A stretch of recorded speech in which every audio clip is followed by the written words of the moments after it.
Yo, it is Corey Jagon Marco, and we are back with another season of the Dodcast. That's right, season 4 of KTP-DOD. First episode of the Dodcast, going to be just covering some preseason house cleaning stuff, going over some changes on maps, getting into the rosters, what I expect from teams and the divisions. Only 2 divisions this season, although that'll break down into a third for the playoffs. We'll get into that later. Got 3 map updates going on right now. We've already had a match get played a week early, so we've got a little bit of information about how things may go in the Silver Division in particular. And this is actually take 2, because I just recorded about 10 minutes of this once, and then it turned out that a window had popped up on Streamlabs and was just covering the whole thing that I did previewing Railyard B2. So, I'm just going to jump right into it before I slam my head into my nice new desk. Now, Railyard B2 is the map that Steve Heisey was working on. Obviously on Railyard B1, we've played the last couple seasons here. Just to start off over here at the Allied spawn, there's a couple big changes this way. Right off the bat, you've got Ticket. Now, previously, Ticket on Railroad or Railyard, whatever you want to call it, these doors were closed, so it was kind of like you had to just nade out here, try to break mid, nade balcony, you could crouch off a spot, whatever. Now this door is open, which will benefit both sides in different ways. Obviously, as an ally, now you can peek here, here, here, here. Like, you don't have to open up a door, and you're looking and looking. Oh, shit, the door closed on me. Oh, shit, I got walled. Or if you're in Ticket waiting to break something, like you don't have to give up any sound cues just to get out of Ticket. A lot of people just kind of ignored Ticket on Allied side on this map for a long time, unless they were going for a Hail Mary break nade on the mid. Now, obviously, you've got this open. You can get a few different angles. That is a crazy tight angle right there. Good lord. Underpass as well. I think this underpass angle is a little bit crazy, too, to be honest. I think Garan's using this, especially if they have bars and apartments covering balcony. Like, you can really just abuse Ticket to no end. Much like you can on Railroad 2, as a Garan, to be fair. These boxes are here to prevent, like, crazy bullshit angles, I believe. Because, like, yeah, if this box wasn't here, you could just hide off to the side and, like, stop white steps as an axis, hypothetically. Or as an ally, if you're trying to, like, make sure they don't go down there, you're last. And from this side, like, I forget, there was some crazy angle from back here where you could just be, like, way in the back, crouch, and be, like, looking up in this area, and you couldn't really be seen.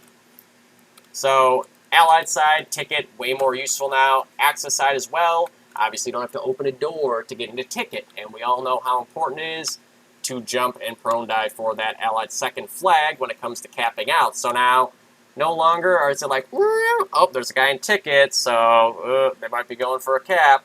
Nope, now you can just crouch your way up on in here and get yourself up close. You can be walled all over the place, though. Be careful. And yeah, go for the old famous prone dive out to the 2 for a full cap. So yeah, I think that's a nice little change that benefits both. I'm not sure how this plays exactly, because I haven't played much DOD since whenever the season ended. And this is relatively new, so I don't know. I mean, I'm guessing this is going to be really good for the allies, though. And for the Axis, obviously you can get in here. You can listen for this sound cue. You can use it to your advantage to kind of like deal with the sniper, apartments, everything. So really it plays both ways pretty well, I would guess. And then also over here, the Allied Sniper Loft building is a whole new situation. There was a problem with the previous version where there was just a soft spot in this loft where an Axis player could get in here, and because of the way that the walls were all built, there was an area that, like, if you heard nades being primed, it didn't matter where they threw it, how they threw it, what they did, you could just not be naded. Like, there was walls and boxes and angles blocking everything. Now, that has been fixed, so you can't just abuse sitting in the Allied loft anymore. Obviously, this goes both ways, but Allied side now, you can dump a nade in here to get the guy out of this. If, he wants to fall back out here, he's going to have to expose himself to somebody potentially making their way into this little hallway. This little hallway is wholly new as well. You've got this little nade catcher down here, so there's not just a fucking psychotic nade funnel coming through connector when everybody's dumping their nades as axis into connector, as we all do. There used to be a blown hole right here, and you had to kind of cross. I mean, look at how much shit you had to cross just to get to the allied loft, which is already worse than the Axis sniper loft. You had to deal with a four-way guy. They can see you from basically like all the way through there in four-way just to get up that hole. The Axis sniper, anybody pushed underpass, the sniper door, dark hall push, all the balcony, lower apartments, and anybody on mid. Now, you know, you got to cross this area, deal with lower apps, but then you can get up in here. You've got this set up like it is because that way you get some protection to be able to deal with a guy here and here, but they can't be pushed up into this corner just hiding, as we all are wont to do from time to time.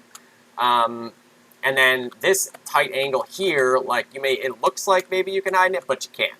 You will be exposed. The person coming up through here will see you right about here. So they're not exposed to lower apps yet, and they can clear you out of there.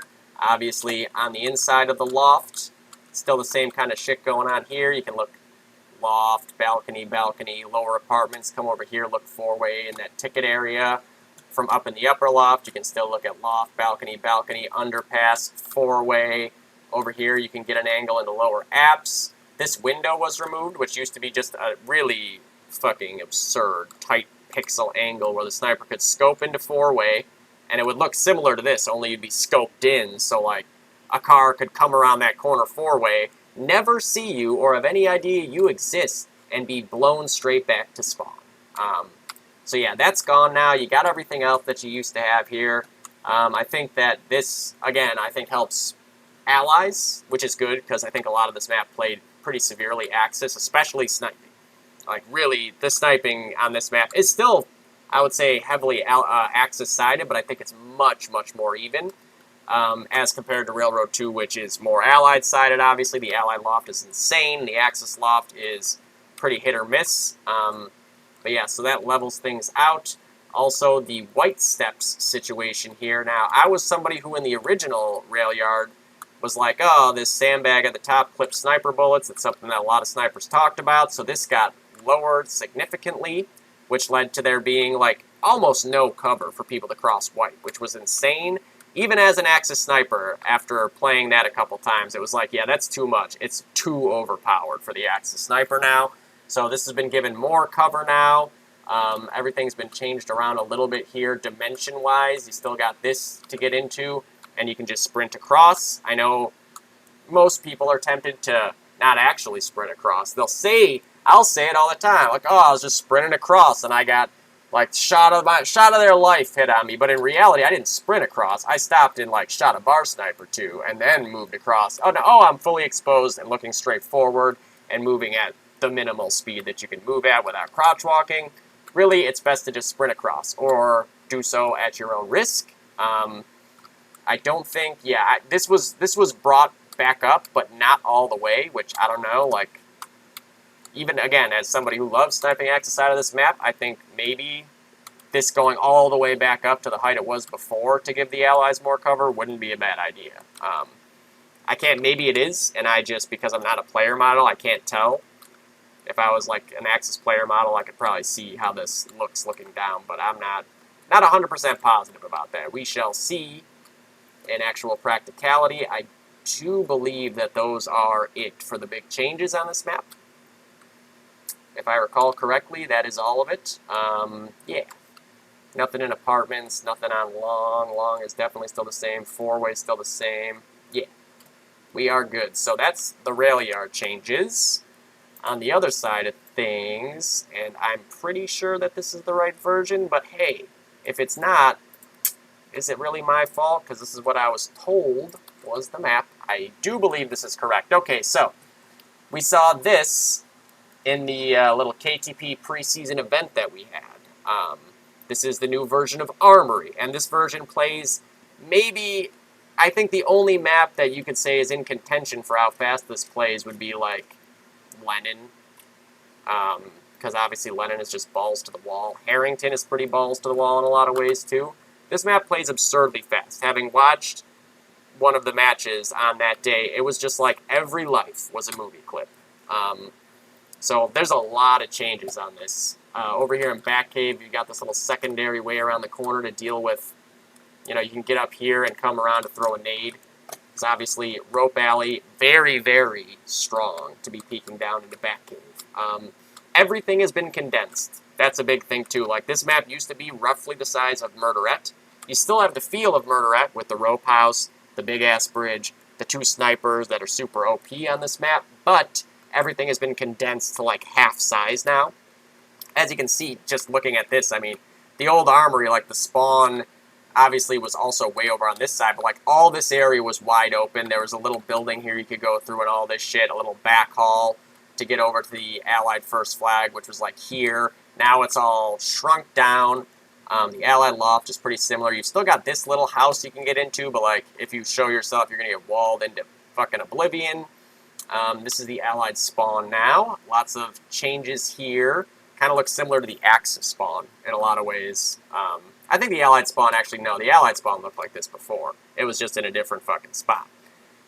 This is the other exit. So over on this side as well, you've got this house is a little bit different to lead up to this window. It's not like a little, you know, you don't have to go around 2 bends. This angle is gone. This was a pretty crazy angle that you could, like, shoot into here because this doorway has been moved now. The heavy route has a lot of big changes. Looking at Docs, it's a little bit pretty much similar, if not exactly the same. Just a couple of texture changes and depth and stuff like that. But over here, so the heavy route now, coming around the corner as Allied side, you've got quite a good bit of cover. Now, you're a bar, so you're already pretty heavily favored. You've got this you can use to, like, crouch behind. This you can use to try to, like, get back around the corner, take a new angle. Obviously, nades are going down both ways, but then you've also got this halfway house here. Now, this is wallable as fuck, and you can throw nades both directions over this to potentially break mid, which is very helpful for both sides yet again. Here, which is directly lined up with that halfway house, you have an extended cap flag. So similar to Halley, the way Halley's heavy route has an extended cap flag, that's what this is, not a double cap. You've got some little obstacles so that it's not just a wide open space, you know, which would be a little bit crazy. You can jump up on this box, get yourself a new angle. You can tuck in, try to avoid a nade, whatever the case may be. And then on the Axis side, to kind of level that out, because previously you would just all be peeking the same angle, we've added this little hallway here. So, you know, you come around this radio room here. This way leads up to rope. This is all significantly bigger and flattened out so that it's not as clunky running around in this area. And you don't have to just kind of like walk straight into a guy. Like, you can kind of clear things out little by little because of the added depth and size.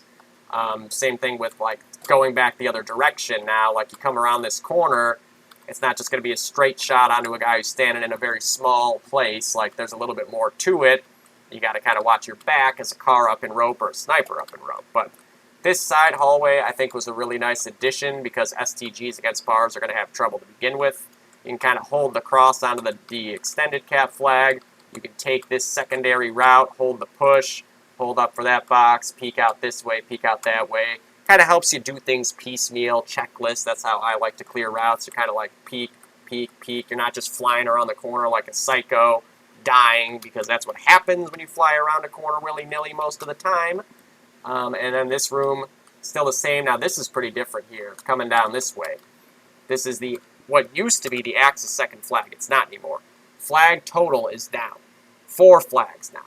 Not double cap on bridge, 2 flags on each side.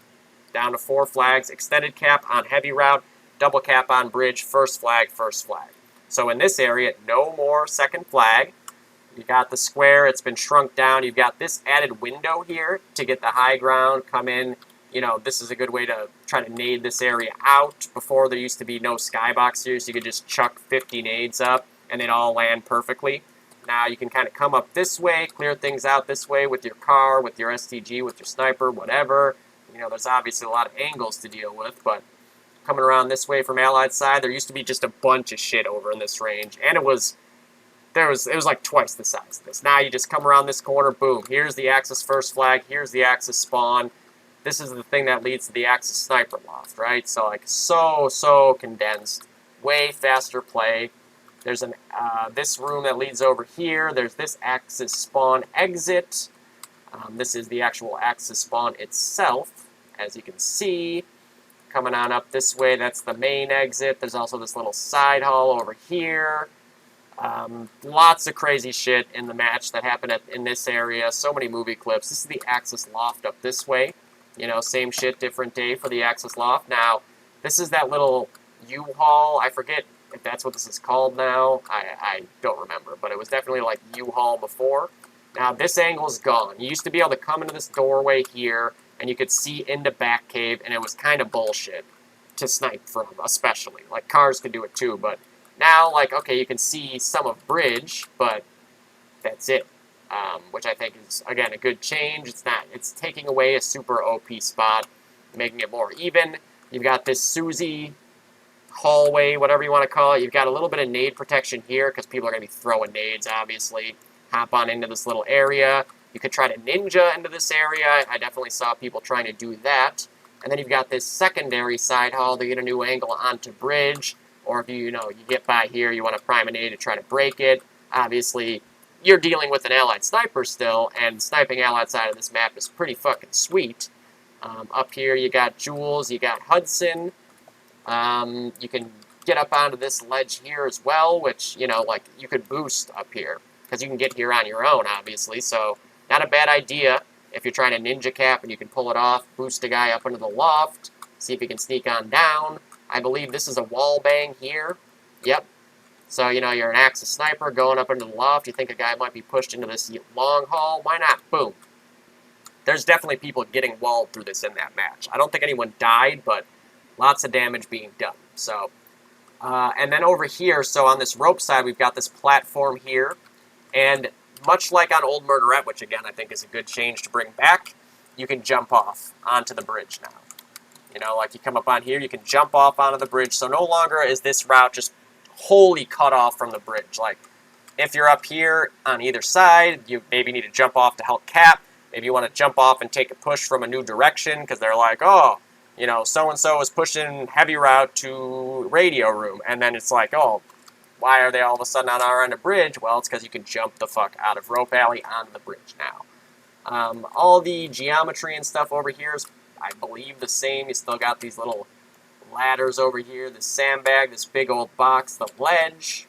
All in all, this map played really, really, really fun and really fast, and definitely favors people going off on explosive multi-kill runs. I know Riv got a bunch of them, Bees had a bunch, like, it's just lots of crazy movie clips, which make me excited for the prospect of a frag of the week for somebody to make, potentially. I wonder if you could wall through this on the bridge. Doesn't look... Oh, perhaps. Perhaps. I don't know. I don't know how thick this is. It might be too thick. I see these door textures, and I think it's going to be thin, but... So, yeah. Not sure about that. Don't quote me on that being wallable, but... And here's the Allied Loft, same shit, different day, again, overlooking that way and that way, all good stuff. I think this map is very, very fun. The old armory, I just felt like was so big. As a sniper, it could be fun, of course, much like Murderette, but I think now, with the way that the heavy route has been really focused on in this update, and streamlining it, and giving you more options, you could see, realistically, because of this extended cap, you should probably send 3 people on each side now. And sending a 4th-person bridge is, again, at your own peril. Because hypothetically, like, yes, you can go get this bridge, but you still need to get another flag. We saw that in one of the pre-season kickoff matches where J-Rod's team was able to hold out and win because they sent the extra couple guys here to hold on to this cap. And then the other team was able to get bridge and their first flag, but they were never able to get this extended cap. So it's going to be interesting to see how strats play out for everybody with this map. I think it'll be really, really fun to cast for sure and fun to play. And yeah, lots of movie clips. Just go watch the cast of that whenever I upload it, because it might be off my Twitch by now. But Bees, Riv, like Tox, all these guys, Stealth start off like 18-2 or some shit. Lots of crazy clips on that. So that's the new armory. And then the last one, I can only imagine how long I've already been going on this now. I mean, this is going to be such a long episode. My phone is going to die, probably. So, Railroad 2. This is a nice, simple one, to be fair. So, let's just bang this one out right quick. So Railroad 2 is pretty much the same. Obviously, there's different brightness going on. There's textures that were brightened to make it a little bit easier to see, like in Dark Hall, Four-Way, some of the spots that were a little bit more problematic for people when it came to the brightness and gamma level. But so going over this way, first of all, coming on out, getting up into the ticket. Now, lower apartments, that's been lowered. We'll get to that in a second. You know, you can still nade over this. It might not look like it in some spots, but yes, you can still nade over this. So ticket. These ticket windows are super duper glitchy and soak bullets like no other. So they've been lowered by like 2 fucking pixels or something. Way, way more even just with that small change. That alone is big. Every single railing has been fixed on this map, which I know a lot of people will be excited about. Like this, you can just shoot through nice and clean now. Look at that. Look at that.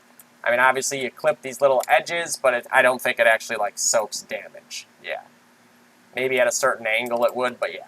Now here, this is lowered, so no longer can a bar just like sit here like this. I mean, Allied side, so OP in apartments to begin with, and you can just have a bar sit down here, where if a car shoots you, it's going to do like 12 damage. Like, it's crazy. So now, lowering this thing, you can't see what I'm pointing at, but lowering this thing in the lower apartments window makes it so like now, if you want to sit here, and a car knows you're here and comes out and pre-fires you, and you get hit, you'll probably die most of the time. Still is a good spot, obviously, being able to hold that 4-way push, but no longer can you eat 3 car shots without dying. This looks like it might be a little bit lower to me, which I think is, again, a good idea because this was soaking up a shitload of bullets, so not a bad idea there. Again, another fixed railing here. Just goes straight through. Nothing to deal with at all.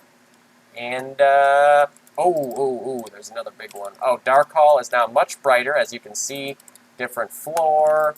All this stuff is pretty much still the same. 4-way is a little bit different. It's brighter, for one.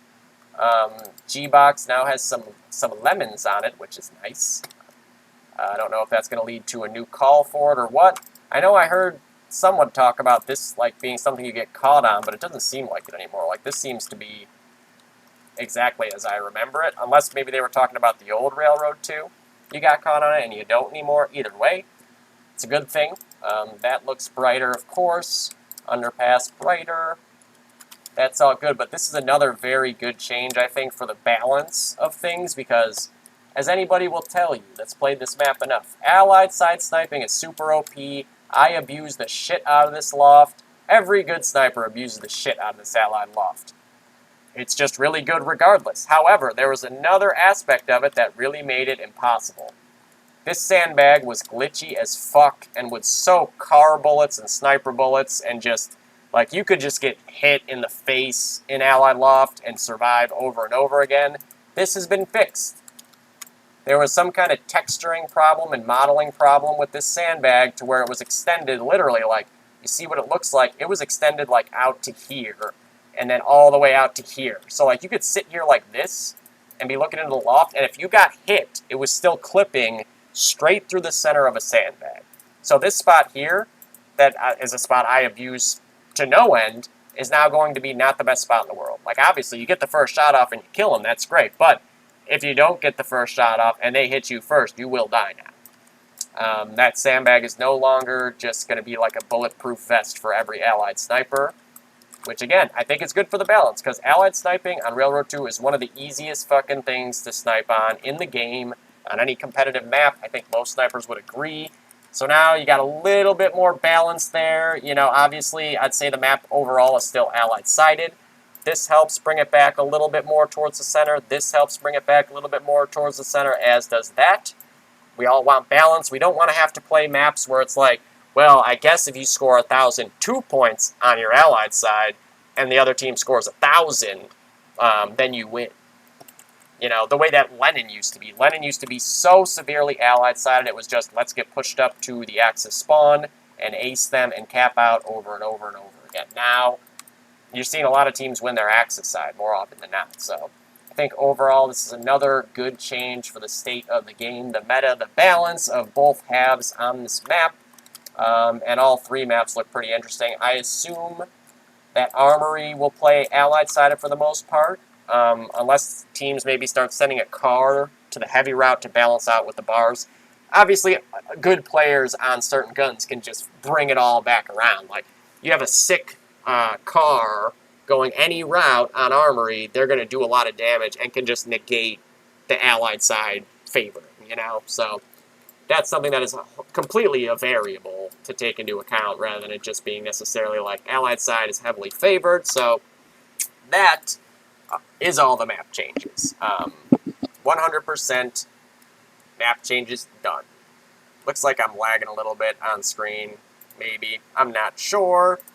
Let's see if this thing decides it's going to work. Okay, I mean, I might have to resize this shit. But this is, we've got some graphics here. So let's jump into getting into the division. So, right off the bat, let's take a look here.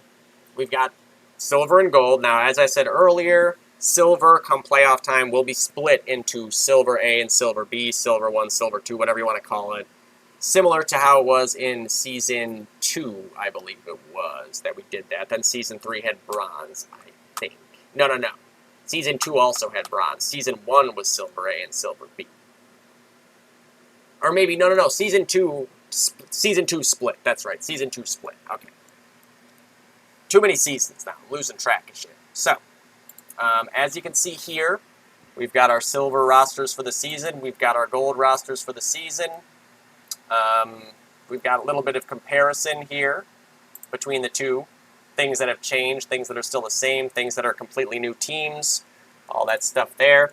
So, starting right off in silver, take a look here. Railyard is Week 1, Harrington Week 2, Thunder 2 Week 3, Lennon Test Week 4, Armory Test Week 5, Anzio Week 6, RR2 7, Shamil 8, Halley 9, and then, you know, you're just playing everybody once in this situation.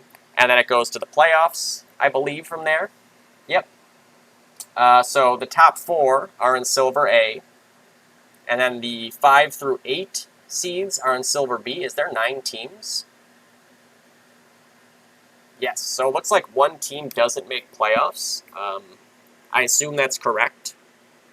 Yeah. So you are playing for something at all times in silver this season, that's for sure. It's not everybody gets in. There will be one team not making it. Now you look at the gold schedule. We don't have 9 teams here. We got 1, 2, 3, 4, 5, 6. So, Week 1, Railyard B2. Harrington Week 2, Thunder 2 Week 3, Lennon Test, Armory, Anzio, Railroad 2.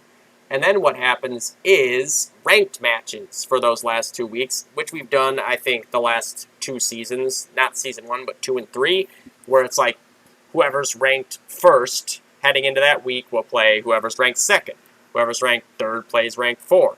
Ranked 5 plays ranked 6. That way there's like something to play for where, say you're in that 2 seed, you're back 1 game, you get to play against that 1 seed where you can make that up and take that 1 seed. You know, it's the same thing in the 9th week as well, just with different seed matchups, which is cool. Again, it gives you the chance to potentially make up ground in those last 2 weeks, which is always a good thing. It looks like everybody makes playoffs in gold. Also, obviously, a good thing. After those seeded matchups for Week 8 and 9, it goes to ranks or seeds 3 through 6 do a best of 1 in the quarterfinal with a pick ban, of course. And then the 1st and 2nd seeds get a bye straight through to the semis. That's a best of 3 with a map choice. And 1st seed will play the winner of 4 versus 5. 2nd seed plays the winner of 3 versus 6. And then on to a best of 3 final. So, getting into the rosters, which, you know, realistically, I should probably just, like, go over these rosters at this point. What do we got here? Why do I have, like, a bunch of shit? I've confused myself. Oh, I think that this goes all the way across, like, numerous things. These aren't exactly up to date either, I don't think. I think that there has been some changes on a few of these. Yeah, for sure. But regardless, so, start off with silver. First of all, silver already had a match get played, which I will just go ahead and get into. Let me just pull up that screenshot. Actually, I'll just go straight to this. Silver and gold. So, Romario played against 3H on Railyard. Romario won 172 to 102. Romario looked absolutely amazing, first of all. I can tell, like, everybody knows these guys are, like, my favorite team to watch and cast. I've been talking about them since they were sleepers in Season 1.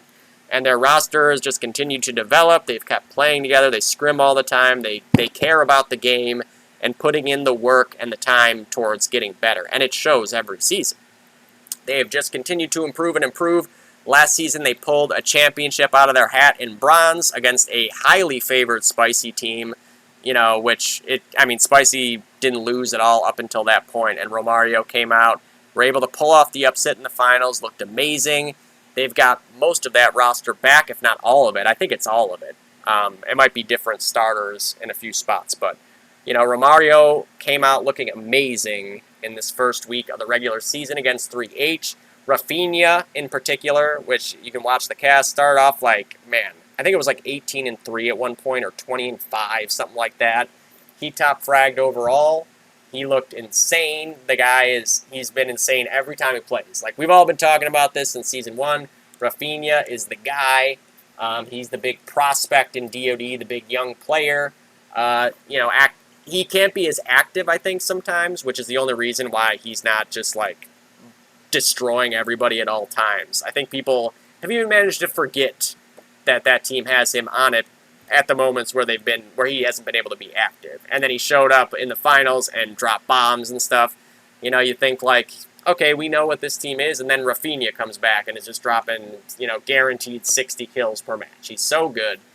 That roster is so good. They all play together so well. They know their roles. They play to them perfectly.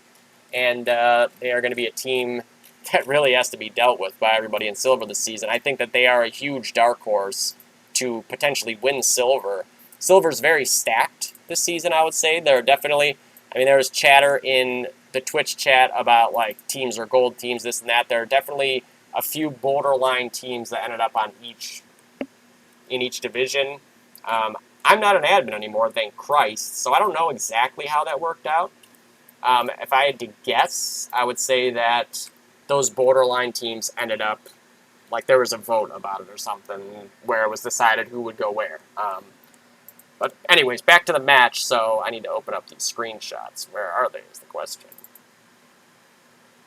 That doesn't look like the screenshot.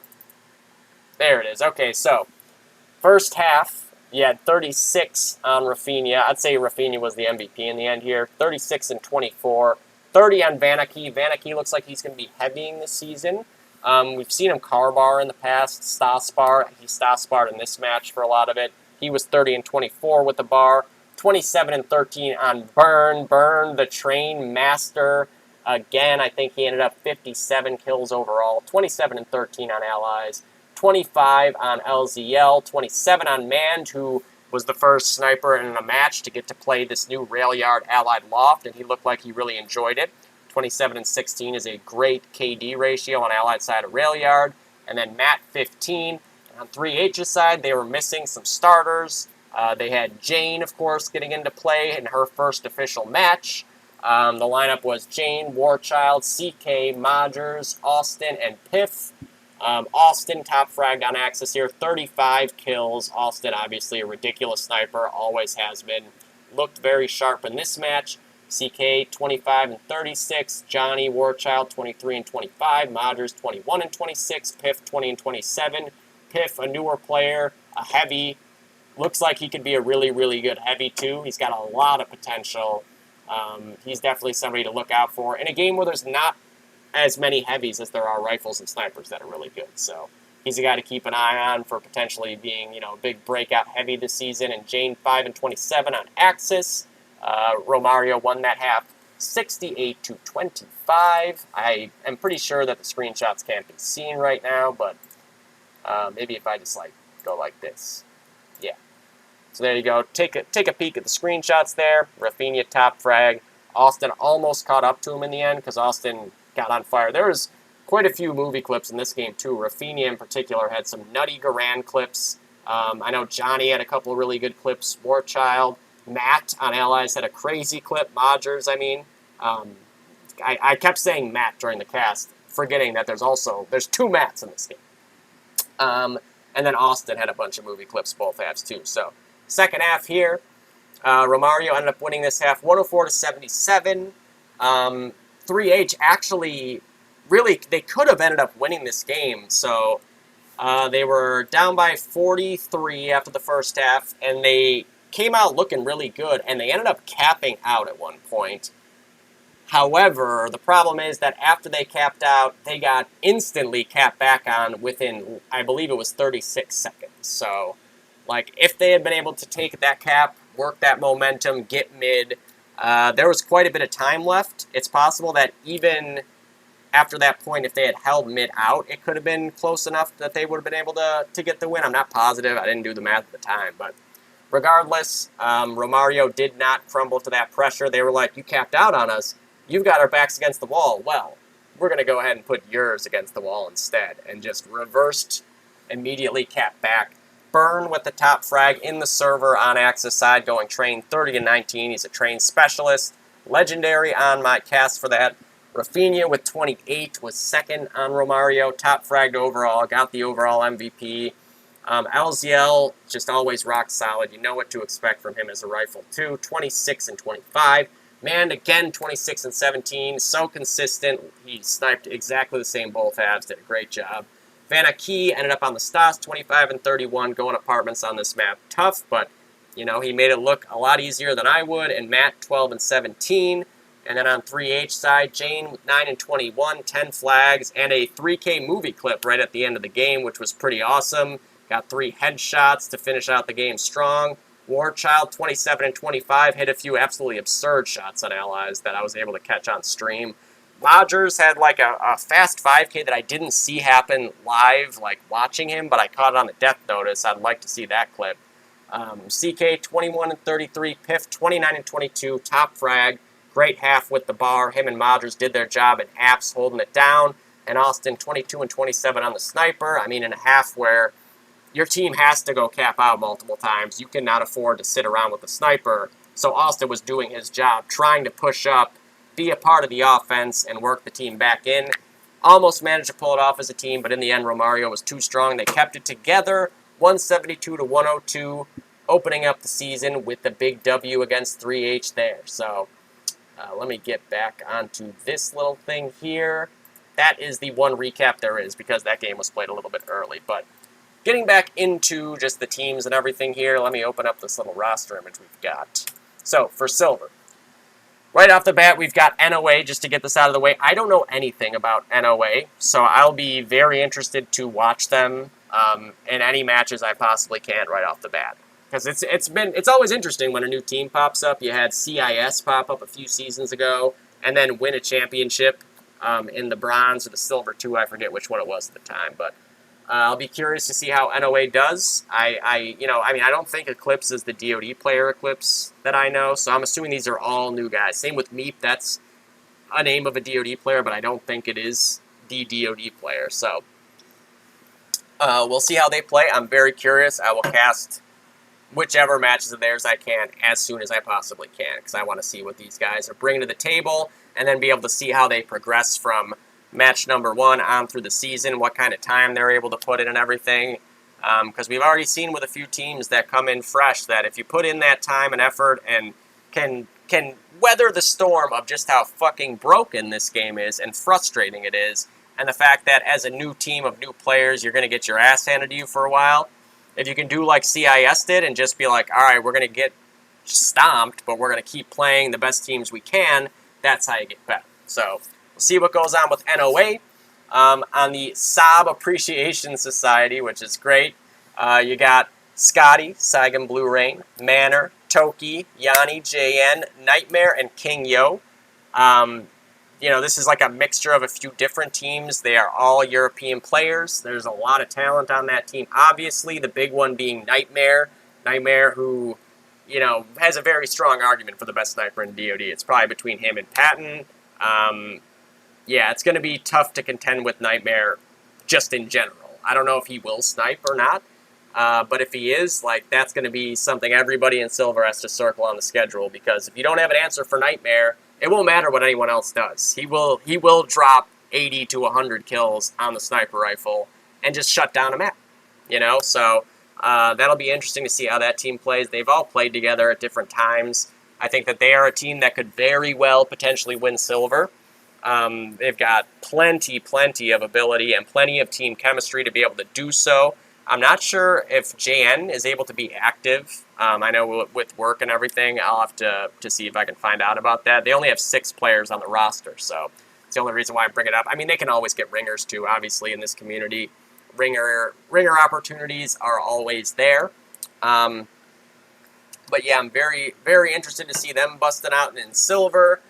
We've got Shut Up, We're Trying, which is another mixture of a few different teams, but again, a team that could be problematic because of the firepower that they've got in, especially one guy in particular, in Illusion, who was a very good gold player.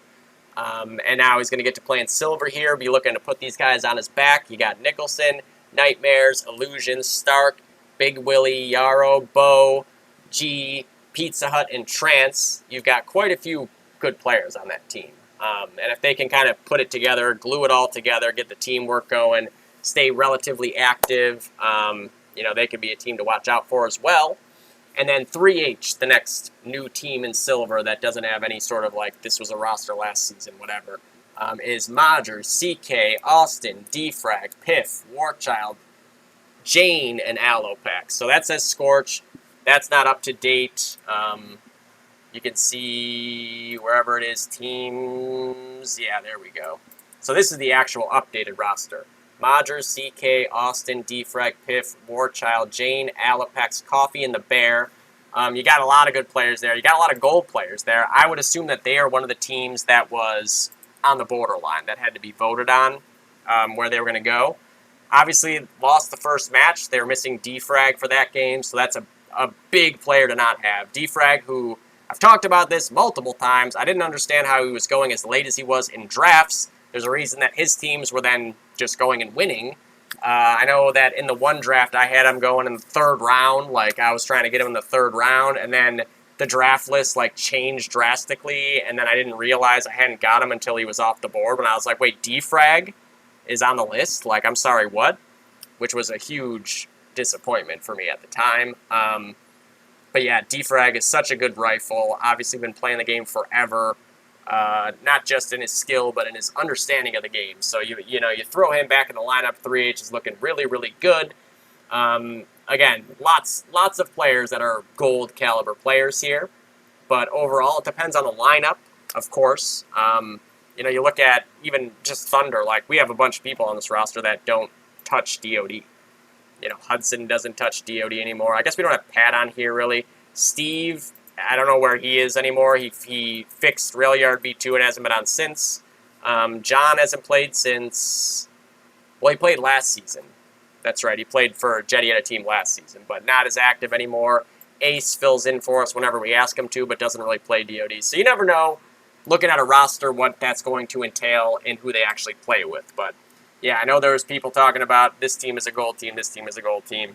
I don't know. I'm not an admin anymore, thank God. Normally, I would give everyone the inside scoop and what happened. Now I can't leak things anymore, so I can't get in trouble for it.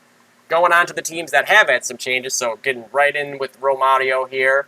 The big change you've got is Jiraiya here. Appears to be no longer on the roster. Let me double check if he's not on the roster on the actual page.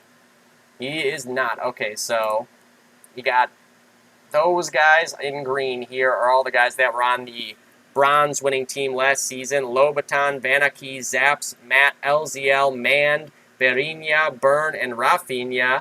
Jiraiya not returning here, but BLK in his spot instead.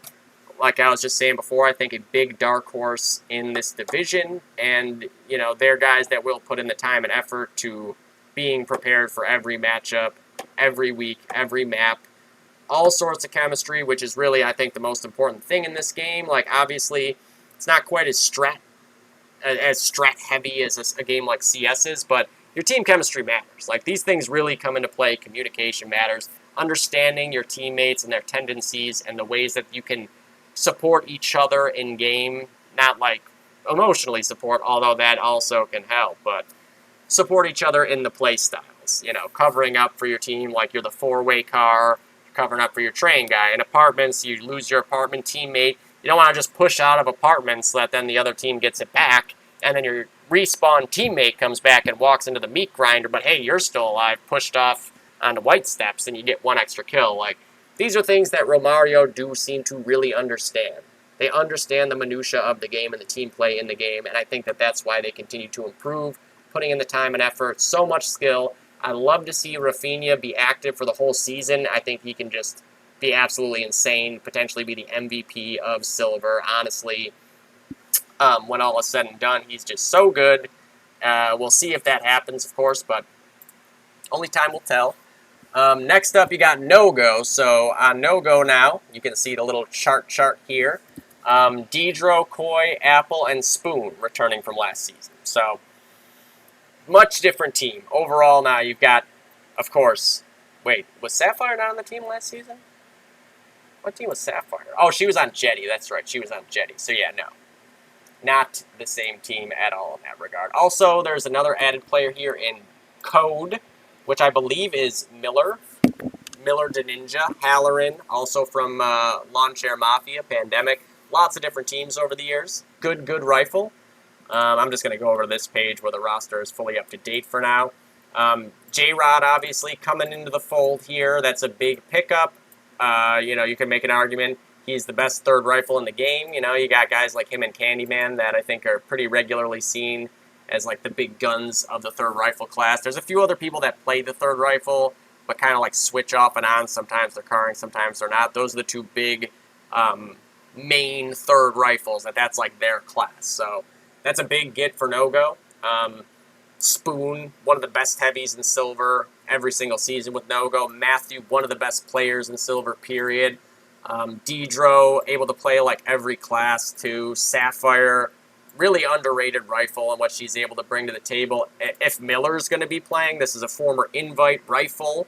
It's another big potential wrinkle in this team. I don't know how active Koi can be. Apple, been a great rifle, especially a deadly car. We've seen his whole fan club in the stream. So, again, a team with these additions, like, oh, wait. Never mind. I was going to say, I saw something over here that is completely throwing me off. It's wrong. That's why. I was looking at the wrong thing. So, this is the roster from the previous season and all the players they lost. And I was like, wait a second. This doesn't look right. So, yeah, that's the actual roster there. No-Go going to be interesting. I'm sure they're going to be scrimming. They always are. J-Rod has been playing a lot of CS2, so I don't know how much DOD he's been playing. But I'm sure they're going to start scrimming at some point, and that's going to be reflected in how their performance goes in the official matches. I imagine with this lineup that Matthew or Deidro will snipe, so they got a good sniper there to cover things up with versus the other good snipers in the division. So there'll be a team to watch out for sure. And then last but not least, Insomniac Gamers. As you can see, returning from the previous season, a very, very good team last season. Sean Allity, who was, maybe the best rifle in Silver. He was dropping bombs all over the place, destroying people. 9, Head Like a Hole, Hypnotic, and Purdy, who came back mid-season and was immediately able to bring a lot to the table for this team. So much experience, so much explosive fragging ability as a rifle, able to go third rifle routes and be a pure third rifle when they need him to, which is huge. One of the best third rifles ever in the game. Obviously a finalist at WSVG 06, and maybe my favorite team movie ever, the R Sports WSVG movie. If you haven't watched that, you should. Those are the returning players from last season. You can see who they don't have anymore. Gandhi gone, Shreddy's gone, Kaboom gone, Coffee gone. This is the new lineup now. Sean, Head Like a Hole, 9, Bill Basad, Hollow. Wait a second. Did I fuck up who Code and Hollow are? Is Hollow Halloran? Or is Hollow somebody else? I'm completely confused now. Maybe I should look up the Steam ID or something. Let me do that real quick. 00923061 923061 923061 00923061. Okay, no, so that's not... Oh, no way! Is that Corey Samples? Is that audio? That might be Corey number 2 right there. Hollow. That sounds like a name Corey Samples would use. If so, that is another great rifle from DoD's history right there. Corey, another Corey, as if we don't have enough Corys already. And they've got even another Corey on that team, and Corey Price. Pibian, another older school player, really good player, part of the Knox crew, good sniper especially. And River Oyster, who looked so sharp in that preseason game, just fragging all over the place. Came back last season. Was a little bit cold to start. We all were when we came back to DoD after years, but this is a guy who, once he gets back in the swing of things, is one of the best players in the game, and that spells disaster for the rest of Silver. You know, you got him and Sean, so explosive, able to just go off. Corey Price as well, the kind of guy who can just drop 40s on any half, any time, just mow down 5-6 guys. You never know when it's coming. This team could be very, very deadly with the right lineup. Again, going to depend on the lineup, going to depend on who is active, how much of the scrimming, all that stuff. But they're a team that could be very, very good in Silver. Not sure who their sniper is going to be. I'm guessing Hypnotic or Pibian. Looking at who they have on the roster, those would be my main guesses for the sniping. And Riv, he can do anything, really. I assume they'll have him heavy with Tony, with 9. You could be looking at a team of like, I don't know, Sean, had like a whole 9, Riv, Hip, and Corey, or, you know, any of these players are able to fill in, you know. Oh, wait, did I forget Purdy? I mean, I don't know what their lineup's going to be. I have no idea what their lineup's going to be. These are all very capable players. They could be shifting lineups every week. They could be potentially the most dangerous team in Silver, to be honest. With the right lineup, that's going to be scary as hell. Silver is wide open, to be honest with. Wait a second. There's a whole other section here. Oh, man. Okay, we're not done just yet. I knew it. I knew it. Okay, so 2 more teams. I had you going for a second there, though, didn't I? You thought I was saying the last team. Well, little did you know that I had to scroll a little further over to the right. So, returning finalists from bronze last year in Spicy Butthole, it is basically the same exact team. Only they've added Joel Edmonds, another old school player with a lot of ability on it. Joel, if he's playing regularly, can also play any class. I'm not sure how active he's going to be, if he's going to be playing at all. If he is, though, that's a really, really big pickup. Obviously, you got all the frag power in the world with their big rifle duo from last season in Life and Dillard. Were just shitting all over everybody. I think Life ended up top fragging in bronze, if I recall correctly. He certainly had a run where it was like every week he had like 80 kills. I think it was like the first 4 or 5 weeks straight. And then, of course, Stealth. You know, if not for Nightmare being in Silver now, I would say Stealth is the clear best sniper in Silver. Obviously, now with Nightmare there, Nightmare, you know, pretty unanimously, I think, is seen as the best sniper in the game now. So, Stealth's got some competition to deal with now. That'll be a very fun matchup to watch.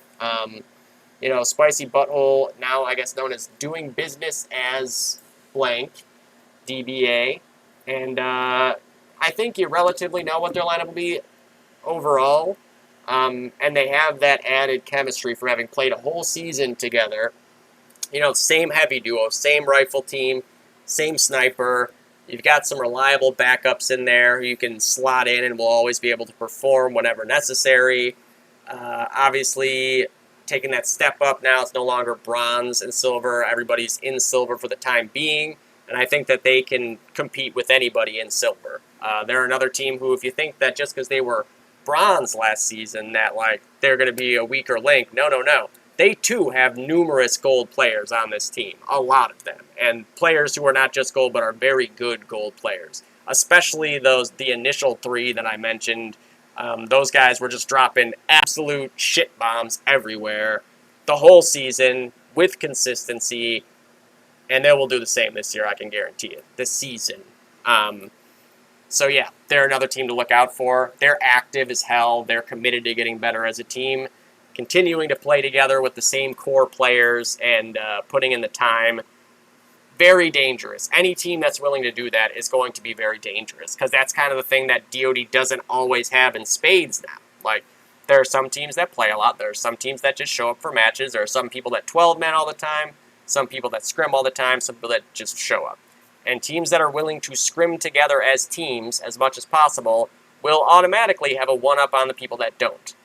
You know, I can tell you, I scrimmed DOD last night for the first time in I don't even know how long, and it was not fun playing against other people that have played DOD in the last few months. That alone is a problem. So the activity level of that team, along with the chemistry of that team and all the natural talent they have within their players, can make them very dangerous. And then, of course, washed up, the last team who I thank God I scrolled over and was able to see, because that would have been very unfortunate. Washed up and together now with roughly the same core since Season 2. Bullet Fodder, War Within, ProStar, Casino, and Bromley returning from the following season, losing out on a couple guys here like Sexual Mayo, that's Boat Rider Rick, Defrag, that's a big loss right there, and Insane, another big loss. Two really, really good rifles, Dark Knight and Scott gone as well, but, those big losses were filled in quite nicely here. So, roster, Bullet Fodder, Bromley, War Within, ProStar, Casino Royale, Hopper, Paintball, and Reptar. So, I mean, you had Paintball there, one of the better players in gold all the last 3 seasons. Just going to be able to play anything. It doesn't matter what they put him on, he will be threatening to top frag every week of silver. Reptar, a rifle that is just, for all the shit people would have talked to him back in Season 1, this guy is a legit rifle now, especially with the Garand. He is one of the better Garands that I see on this list. Like, I can tell you, the draft that I won with Alan's team with Carp and Candyman and Azilla and Alan and everything, like, Reptar shit on me on his Garand half in that draft. And there was pretty much I had a really good tournament. I was on fire rifling that day. And I think if I watched that stream, the one person that I was continuously like, what the fuck, getting shit on, it was Reptar with the Garand. You know, nobody else was able to really dump on me with that level of consistency. So be on the lookout for that, man. Reptar just keeps getting better with the car and just kind of getting the ins and outs of the game more and more as it goes on, nades and all that stuff. This could be a team that is, again, a real problem. War Within, whether he's sniping or heavy, really good player. I'm not sure who they'll have snipe. Bromley was thirding originally, then he was sniping, then he was rifling. He can do all of the above. You've obviously got the backbone and Bullet Fodder being able to lead the team both in and out of the game. Again, I don't know what the exact lineup will be, but with the right combo of 6 players, I mean, Silver is really problematic this season. There's a lot of good players and a lot of good teams. This could go any direction, honest to God, like, just depends on what the lineups are for each of these teams, which teams are active, and I guess what maps certain teams end up on against each other, because some teams will be a little more, strong, say, on a Lenin if their heavies are their best players, and then strong on, like, an Anzio if their rifles and their snipers are their best players. So it really is going to depend on how picks and bans go in the playoffs for stuff like that. Very curious to see how it plays out. Washed Up, again, just another team that looks like they could be very, very deadly going up against everybody else in Silver. Silver is always really, really fun to cast. The matches are always exciting and back and forth. And it looks like this season, it might be the most exciting it's been. It looks like, obviously with a team of all new players, you don't know what to expect from them, but from basically all the teams that you do know the players on, like, there's a lot of scary, scary lineups potentially in Silver, and we'll have to see how that ends up going for everybody involved. Man, I don't know. If I had to pick, God, I don't know, man. I don't even know if I could, if I had a gun to my head and I had to pick somebody, I'd probably just get shot. I really want to say Romario. I really do. I think that they've continued to get better and better every single season. They came out against the team. Now, 3H was missing people, but 3H is a really good team. They had a lot of really good players there that day, and Romario made it look like pretty easy for the most part, outside of a couple little hiccups there. And even with those hiccups, they immediately hit back. Insomnia is another one that's really tempting to say. God, I don't know. Spicy Butthole, like the Die Life, Dillard, Stealth, like those big three were dropping so many kills every half last season. That alone can win a lot of matches in this game, regardless of like, if they were just playing 3-on-6 and getting that level of kills, that's enough to beat certain teams. And then Washed Up as well, adding PB, adding Reptar. Man, I don't know. I think. I would say that the deepest roster, at least right now, looking at Insomniac Gamers, they have the deepest roster of like, they could just throw all the names in a hat and pick it out with how many players they have too. Like, it's not like it's just 6 people. Like obviously Sob Appreciation Society could throw 6 names in a hat too, but they only have 6 players, so it would be the same lineup every time. But like Insomniac, I think they have a lot of options for their lineup, but if I got to pick, man, I think I got to go with the boys in Romario. Like, I don't think anyone's going to be all that surprised by that. I think they are the team to watch. Obviously, we'll see how things go.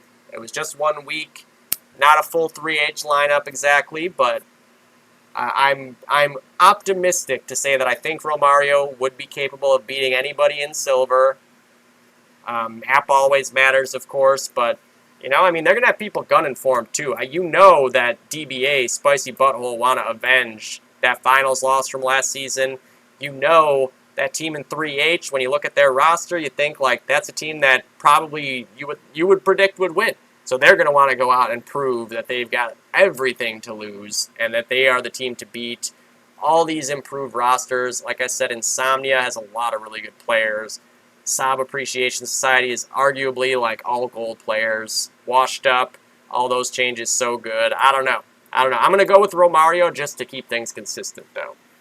And then I don't know how far along in this cast. Okay, it's only an hour, so I'm not going to be too hard on myself. But I'll get into the gold teams, although this list is not, I don't think, up to date exactly, but I'll switch back and forth here. But so, the gold side of things.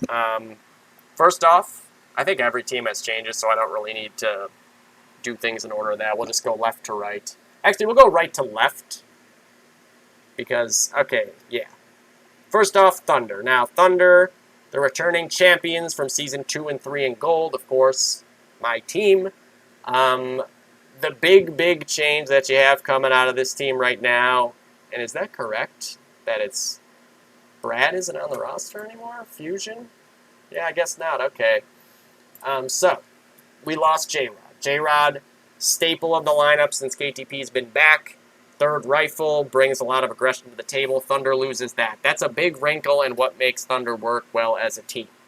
It says Fusion is still on the team, but then I don't see him on the list, so I'm confused, but it's fine. So, in place of J-Rod, Spec Ops, G-Code, has been brought in. There's going to be a big shift in how the lineup plays out. No clue what it's going to look like exactly. I can tell you for sure, Toxinator will car, and Dorito will car, and Ryan Emo will heavy, and beyond that, I don't know. Jules might car, Jules might heavy, Jules wants to snipe sometimes. I don't know why anybody would want to snipe. We're missing a lot of players to start off the season. We've got people on vacations right now, so we're going to be kind of cobbling things together for the first couple weeks, which will make it even weirder. Like, I know I'm going to rifle right away in week 1, but we got John Gale and Steve both added to the roster. Guys who we know we can rely on to come on when we need them. Guys who can rifle and snipe. We've got a bunch of heavies. Ace is a heavy, Grant is a heavy, Ryan's a heavy, Jules is a heavy, I can heavy, Tox can heavy. Hudson, I'm guessing, will never play because he doesn't like DOD. I get it. But he is on the roster. I'm sure if we were like, we really need you for this fucking match, just come snipe. You can just sit on bridge of Anzio and snipe. How's that sound? Maybe he'd play. But regardless, it's Thunder. Been playing together since 2008 or 2007. Won everything basically that there has been to win in the game since that time. It's the team everyone's gunning for. It's the team everybody fucking hates. Whatever. It's mostly the same team. Sucks to lose J-Rod, but he was tired of the high stress of playing these ridiculous fucking high stress games. So we'll see how things go. CS2 is out now, so that's mostly what I'm focused on, along with casting. And, we'll see. Maybe we'll get more active in the meantime. It'd be nice, because it sucks when you go and play DOD for the first time in like a week and just get shit on. It's not fun. Whether people want to say they care or not, they care when you're getting shit on. It's not fun. I'm going to leave T3 for last just because I didn't really realize that I was running into them here, because in my head it was alphabetic, and that's not their name anymore. So I'm going to move on to Over. So Over, as you can see from the previous season, was iFart. Returning, you've got Kum, Mata, Saka, and Caffrey. I assume Caffrey's going to be back playing. They've lost Nightmare.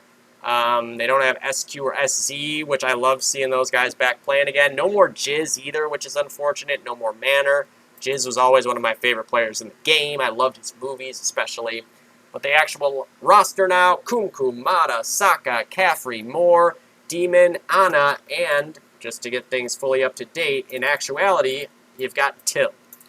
So, looking at that line, I mean, if Caffrey's back, that's been kind of like what makes or breaks Over a lot of the time, is, and the team, whatever they called each season. Caffrey is just indisputably one of the top, like, 4 or 5 heavies in the game. In a game where there's not a lot of good heavies. Having Caffrey can really be the difference maker for Over.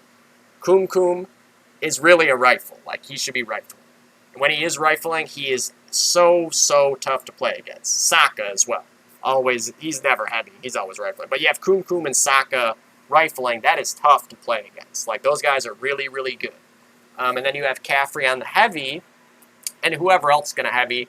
I don't know, is Mata going to snipe? Is Till going to snipe? Is Ana going to snipe?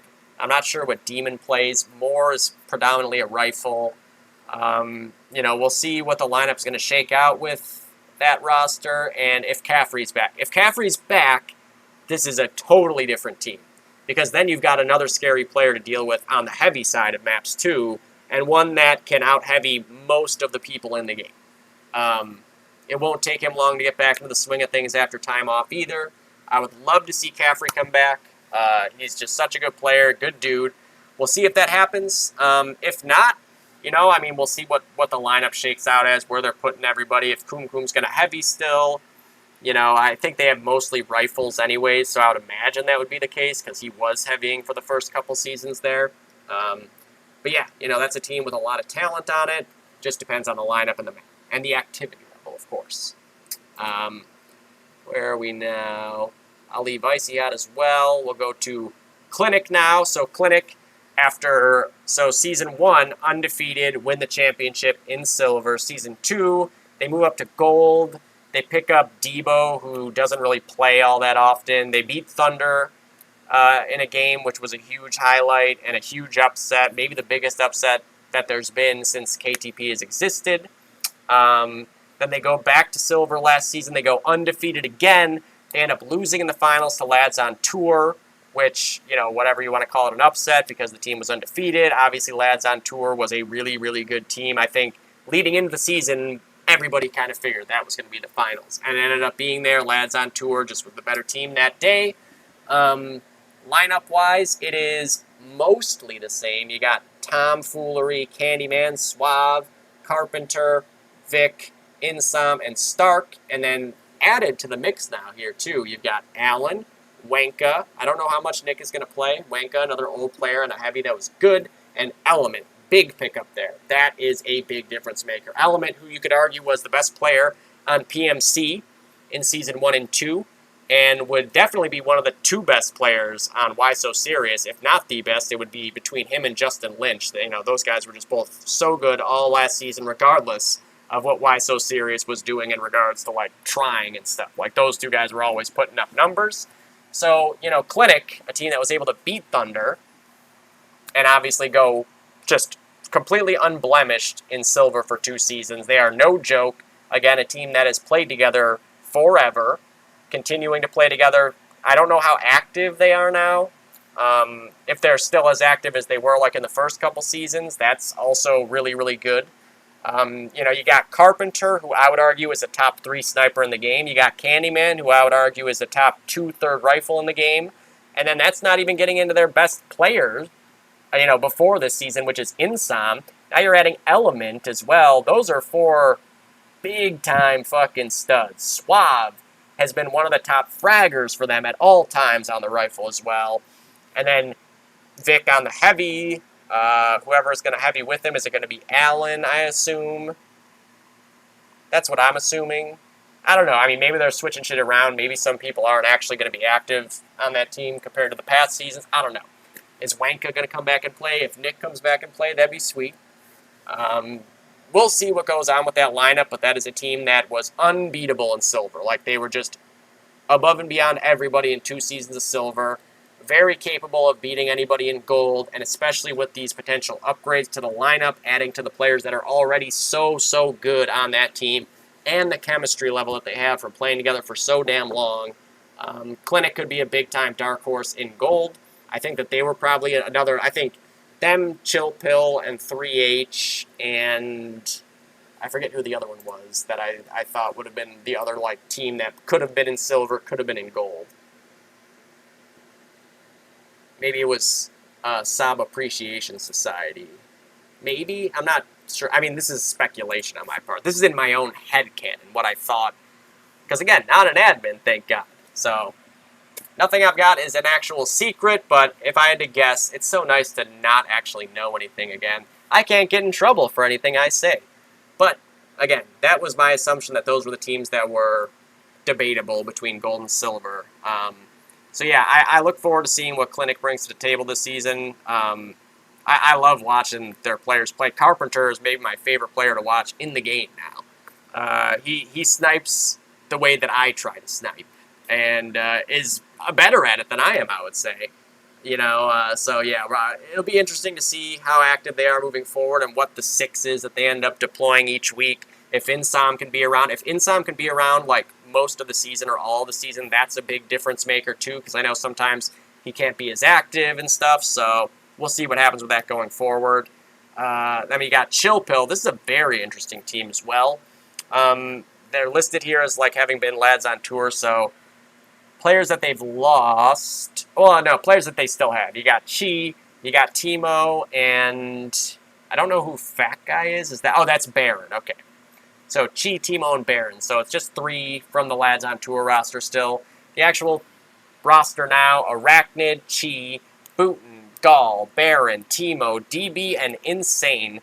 So many good players on that team. Arachnid obviously will be sniping for that team.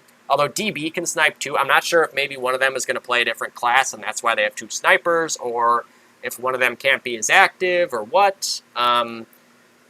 Heavy-wise, who's going to heavy for that team? I mean, you got Chiu, of course, can heavy. Booten has always been able to heavy. Doesn't do it that much, but they could have him heavy. Baron can heavy. DB definitely did heavy when I played with him in the past as well.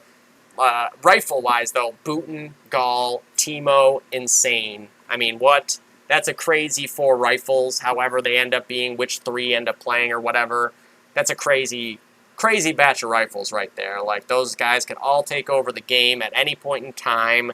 They're all very well-rounded, very experienced. They can all play numerous routes as the rifle. Like, they're not the kind of rifle that's pigeonholed into one route, like the way I am with double windows. Like, I can't really car bridge.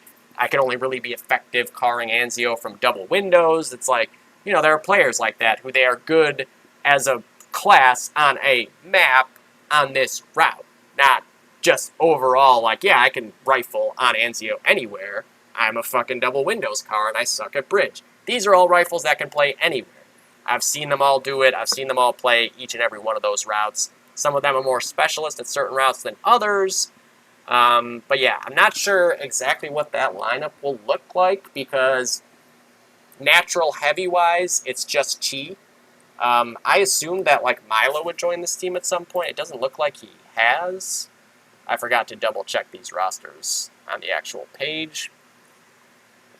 Clinic. No, they didn't have anybody new. Okay, so not sure how that's going to play out lineup-wise. We'll see going forward with them, if they've got somebody on that team who's, like, committed to being a heavy, or if maybe they have somebody that they're going to pick up and add to the roster. We'll find out very soon, since the league's about to start.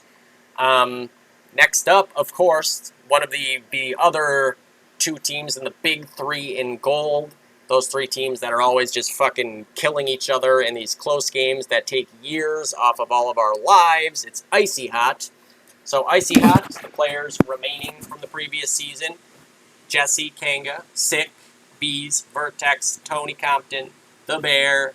The Bear is not on that team anymore, though. He's on 3H, so that is not up to date. Regardless, Scott, Knockout, Hildebrand, and Monday, Justin Lynch.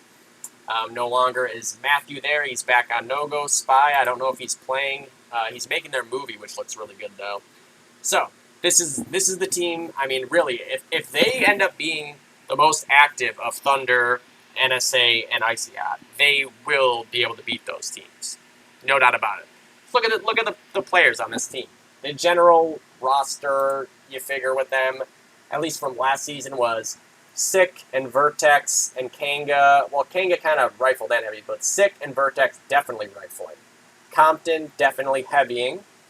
And then Bees definitely heavying. Kanga would third sometimes, depending on the map, and if somebody was missing, he could heavy. Tony was able to third rifle sometimes. Hildebrand sniping. And then Justin Lynch, having him able to come in and play any class. He's able to play all the classes very well. You throw him in anywhere, on any map, for somebody that's missing, or I don't know if maybe one of them isn't going to be able to be as active this season, and so Justin is supposed to be starting, which would be even more dangerous, I think, for any, like, he's just such a good player. You throw him in anywhere, he's so good. He's going to hold it down no matter what. That team is very scary, and, like, they were this close, every time that they play against T3, NSA, or Thunder. Like, it's always like that. They beat T3 on Railyard last season, early in the year, too. They always keep these games ridiculously close. That's how they started off when they were first coming together as a team, too. It was like every game they played came down to the last fucking minute, and tick points or a last-second cap-out. That's how they beat PMC in the playoffs on Lennon the one season. A literal last-second as time expired cap-out by Kanga. And all that adversity and going from being the team to lose those close games to now they're starting to win them, and now they're winning all of them. That's where the team chemistry is just continue to build up and build up and build up. All their players getting sharper and sharper and sharper. That is a team that is going to suck for anybody to play against because they're all good players who understand the game and how to win at the game. And they all understand each other very well. They all have good communication. They're active, from what I know. And, that's got to be the dark horse to win gold. Like, I don't even need to sit down and think who's the dark horse, who's the favorite. Like, Icy Hot, if they are going to be active, they will be the team to beat. Because I don't know how active Thunder will be. I don't know how active NSA will be. I assume that at least a good chunk of players on NSA will still be pretty active. So, that'll make it come down to those two teams, I think. Thunder, I just don't know how active they're going to be in general. No bullshit, like, been playing too much CS. And Quake now. I love me some Quake. But yeah, Icy Hot, I mean, we just scrimmed them last night. They looked so good. And I think that this could be the season for them. I really do believe that. I think that they could be peaking at the best possible time. Vertex and Bees have been two of, like, the top 5-6 players in the game since the game has been back. And, such rock-solid players all around them that all play their role to a T and are all capable of going off and being the carry on any given map where they need to be. Very scary team. Not looking forward to playing them at all in a match. I'm sure we're going to have to play them in the playoffs, too. It's so stressful. And, that, to me, is the dark horse team. I mean, that's not really a big surprise. Really, there's three teams that are generally considered to be the big three in this division, and they are one of them. But I would say, like, most people are looking at the Thunder T3 rivalry all the time, playing each other in all these fucking crazy close series and stuff. But I think Icy Hot could just come in and sweep everybody away. But moving on to the last one, the Season 1 champions, Season 2 and 3 finalists.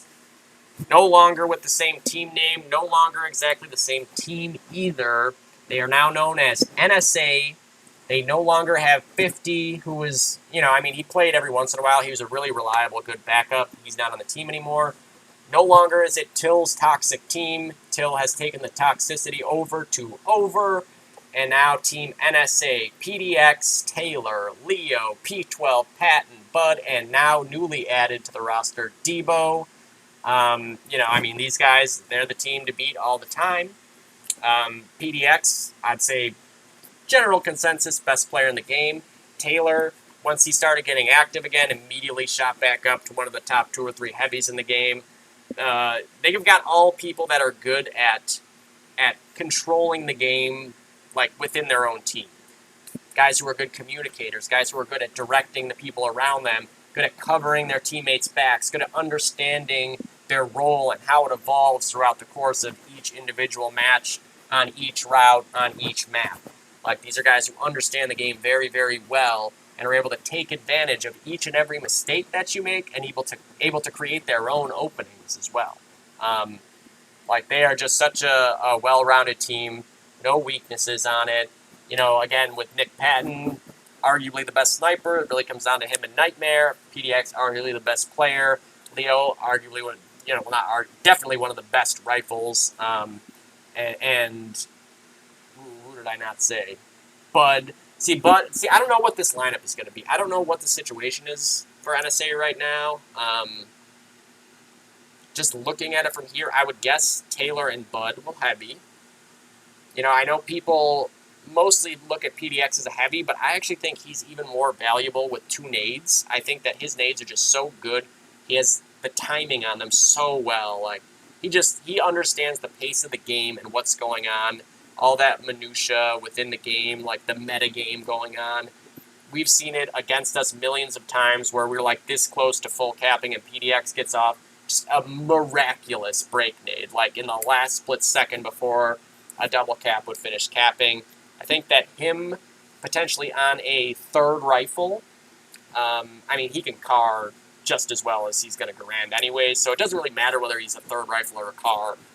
I just would assume that he would be on the staff because that's what he's been playing mostly, but I don't know for sure. Again, I have no idea how that lineup shakes out. Leo for sure on a car, obviously rock solid and very capable of just going off for 90-plus kills at any given match, on any given map, on any given route, with any given weapon, whether he's going to car, whether he's going to stas.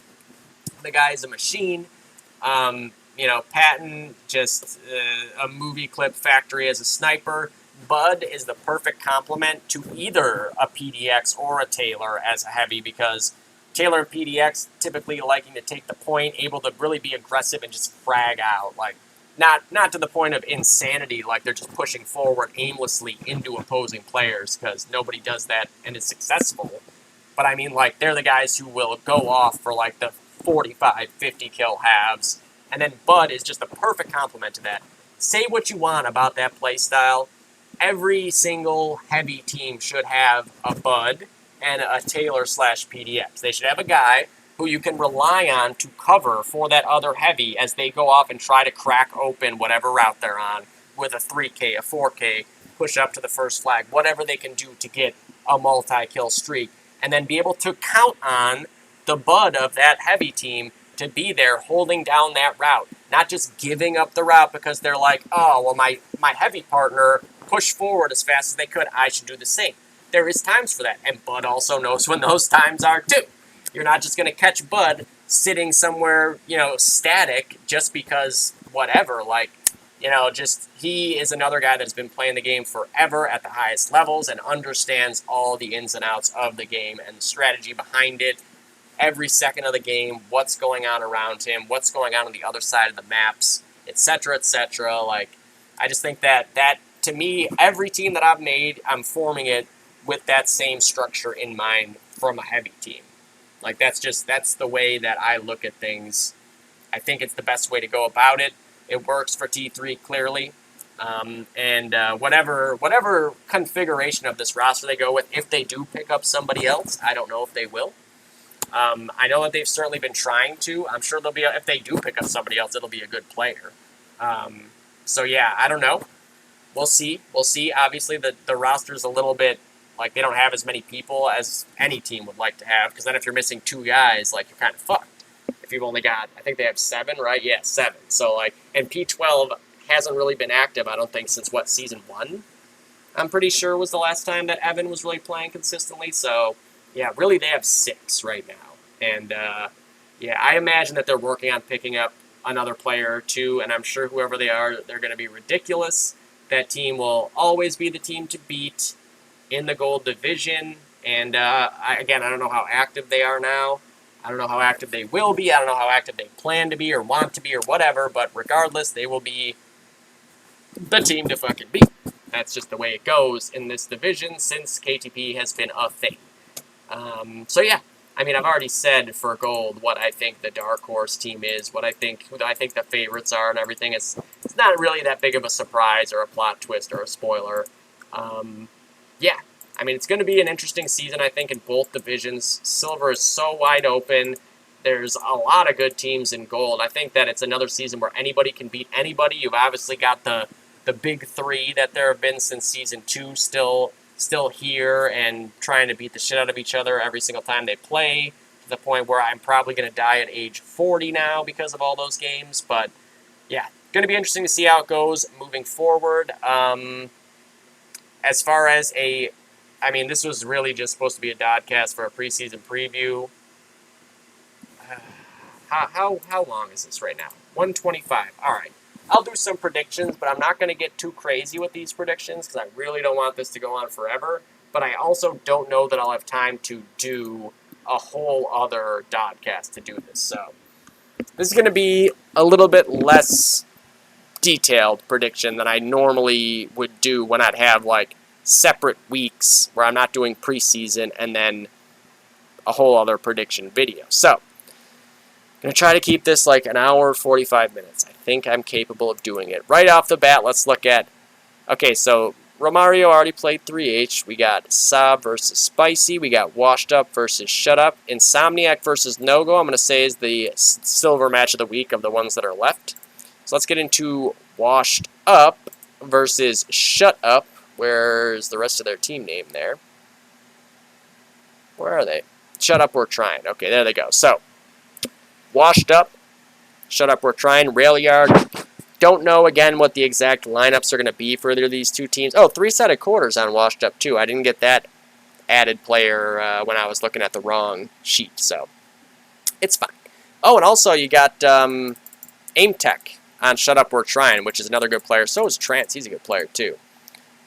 So I'm going to, I don't know, like, Illusion's going to play. Nicholson, Nightmares, Stark, Bo, any of these guys could play. I assume Aim Tech will play. He seems to be pretty active. So let's say like 1, 2, 3, 4, 5, 6. I think that covers all the classes, but I don't know that. And then for Washed Up, you figure Bullet, Bromley, War Within. Ooh, shit. What is it going to be? Bullet, Bromley, War Within. Is Cody still going to play Pro Star? I mean, let's say PB, Reptar, and what do you have for classes there? Shit, Bullet, Heavies, War Within Heavies, Pro Star Heavies. I'm going to just say that Pro Star is the 6th there. I don't know if Casinos is active still. He wasn't in Season 2, but then he was really active last season, so he could be. I don't know. This is the problem with the first one of the season. I don't know who's supposed to be playing for who. So, I mean, regardless, Shut Up, We're Trying, I think, going to have an uphill battle against Washed Up, no matter which lineups come out. Aim Tech and Illusion, though, can carry Shut Up, We're Trying against anybody. Those are two really, really explosive fragging players. Washed Up, whatever their 6 ends up being, if they have Paintball in the lineup, you got to deal with Paintball. Like, it's just that simple. Like, whatever class Paintball is playing, he's going to get 60-plus kills, probably more like 70, and he's going to do so just stuffing it down your throat. Reptar playing, again, like I was saying earlier, especially on his allied sides, like, I think he had close to 40 kills or over 40 kills, like, every allied half for quite a while in a row. I mean, just free-balling it on the actual lineup, I'm going to go with Washed Up. You know, I would love to see Shut Up, We're Trying just come out and, like, show something here, pull off an upset. But, you know, Railyard, I'm going to say that Washed Up takes it by 64. Washed up by 64 over Shut Up We're Trying. Alright, next one up. We have the Sob Appreciation Society up against the Spicy Buttholes, which is, I believe, now DBA, or is... I don't know, I fucked up that whole picture. I don't know which one was which. I think they were DBA previously, and now they're Spicy. So, teams again. You got the Sob Appreciation Society. There's Raven is on the team now, too. Another good player and another European player. So, again, didn't have that up to date. Hopefully people aren't watching this and just getting mad earlier, because eventually I do check this the proper page and see who's on it. I just had dated information. So, Raven added to the team. They do have 7 people, so if they are missing somebody like, say, JN, who I know has a very, very tough job and is not available all the time, he is going to be able to fill in for that. So, obviously, again, though, here's the story on a railyard map, Nightmare. If he's sniping, good luck. That map is tough with just like an okay sniper on the other team. With Nightmare on the other team on railyard, he will have 80 kills. So, Stealth is going to have his work cut out for him. Now, I said how this would be an interesting matchup. I didn't realize it was the first week's matchup on a map where it's very much a sniper-friendly map. Goddamn, I was hoping I'd have more weeks to think about this one. But the lineup for Spicy Butthole seems to be roughly the same as it was last season. I think maybe exactly the same of, like, what, Laura, Stealth, Stamp, Dillard, Die Life, and then sometimes Lynx, sometimes Red Dog, sometimes Hey Hi, sometimes Twist. You know, we'll see if there's some kind of variation on that, but Die Life, Dillard, as good a rifle team as there is in Silver, they're going to go out and put up numbers. Stealth is going to have to hold it down on Nightmare. He has to be able to keep Nightmare from just having his way with the whole map, because if you don't, believe me, he can really, really punish the rest of your team. Believe me. Whew. Man, I don't know. This is a tough one. I mean, you got to figure Nightmare is going to be the guy, but if they don't have an answer for that Die Life and Dillard combo, especially, like, it might not matter. You know, Stealth might be able to just kind of be taking up Nightmare's attention for a lot of the time. Even if he can, like, get 1 kill for every 2 that Nightmare gets on him, if he can keep the attention drawn away and Die Life and Dillard have the rest of the map opened up to them where they're not having to, you know, deal with peeking Nightmare all the time, that can be enough to do your job as a sniper. Believe me, again, I've had to do this against Nightmare and Nick Patton enough times where it's like, I'm not going to kill them that much, but I'm certainly going to get into crazy long extended battles with them where we're just both elbow peeking over and over again until one of us inevitably gets tired of it. You know, I'm going to go with... I'm going to go with Spicy Buttholes to take this one. I'm going to think, because Stealth has played the game forever, I'm going to assume he's got an idea of what he wants to do against Nightmare, and that Die Life and Dillard are going to put in work everywhere else. You know, if the rest of the Sob Appreciation Society can hold those guys down, like Scotty's a great rifle too, King Yo's a great rifle, and then Manor and Toki or Manor and JN, whoever is going to end up playing at each... Well, Manor will definitely be heavy. I'm not sure who will heavy with him, but... being able to bring things back even, I think this will be a very close game. I think you're looking at, like, 10 points or less in this game, and it could go either direction. It might come down to which sniper ends up being the most effective. So, we will see. That's going to be a very interesting one, and it's going to come down to, like, who's able to adjust on the fly to whatever problems are coming up on the map, because it always happens. The game never goes the way you expect it to go. So, yeah. Last matchup, right? Yeah. Insomnia versus No-Go, the match of the week. For No-Go, just again, taking a guess here. Dedro, J-Rod, definitely Spoon and Matthew, Apple and Sapphire, I'll say. I don't know if Ryan Decaf is going to play regularly in DOD, and I don't know how active Miller is going to be. Halloran, Code, as he is on here. I would love to see him get active again, and I think that would make No-Go even better. But assuming that lineup, up against, where are they? Insomnia. This was the tough one. I have no idea what their lineup is going to be. I just can't believe they have Corey Samples on this lineup. That was surprising. I figure for sure, you have Sean definitely playing. You have Head Like a Hole, 9, Riv, Hip, Corey or Purdy. God damn, I don't know. I don't know what this lineup is going to be. Whatever 6 they have is going to be really good. And I think that No-Go is going to have a tough matchup this week no matter what. I think Insomnia will win. Unless, like, I don't know, unless their lineup is really weird and they don't really have classes figured out yet. But really, if you have Riv playing and you have Sean playing and you have Corey playing, like, and then a Purdy even on top of that, like, those guys can all just control a match by themselves without having each other as well. So if you get those guys going and then the other players in the team can just kind of fill their roles, you know, they don't have to go crazy. They don't even have to go even. Just play the support role. It's an important role on every team. And a lot of people get caught up in, like, I need to drop 40 kills. If you've got guys that are already doing that, you don't need to drop 40 kills. There's not that many kills to get. I promise you, there's a limited number of kills for a whole team to get. So if you're worried about dropping 40s and being the star player when don't. There is a role to fill, believe me. So yeah, I mean, I got to take Insomnia here. Again, depending on how the lineups work out, it could go the other way. I'm going to say you'll see Riv and Sean both just go off here. And Corey Price has been very, very good on Railyard as well. And I think that the routes would work out for him to be able to go long, too.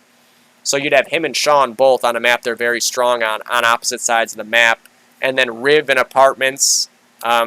When he was fresh back to the game, he dropped bombs on Railyard. So going to be tough to play against there. No-Go's going to have to come prepared. Spoon is going to have a big game against Riv for them to have a chance. And J-Rod is going to have to go off. Not sure if he's carring or if he's Stasing. We will see. Yeah, I don't know.